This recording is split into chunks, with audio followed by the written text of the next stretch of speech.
Yes, that is a typewriter.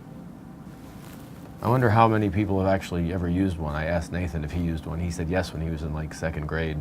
I used one of those things. But not only did I use one of those things, but our guest today used one of those things, and we used them so poorly that the first job we tried to get at an ad agency, we couldn't get it because we failed the typing test. Paul Venables failed the typing test too. He is the founder and creative director at Venables Bell. They are in San Francisco, and they're doing a really good job in a number of areas. But the thing that's most interesting about this episode is obviously you'll hear a lot about his philosophy behind advertising and the culture of the company and the team and how they develop concepts and their rigor around data and in challenging and in looking at different ways.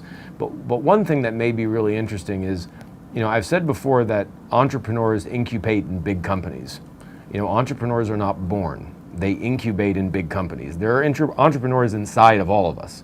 And his path is an interesting one. It started here. It started with him failing a typing test. And then his next job was at some like relatively small agency where he answered phones.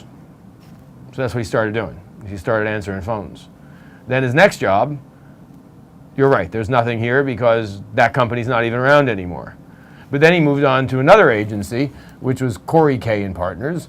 And then he moved on to a bigger agency, which was Goodby Silverstein and Partners, which is a big agency that a lot of people have heard of. And he was like an heir apparent to move on. They were telling him there that, you know, you're going to be the next guy. And he could have stayed there. But something happened.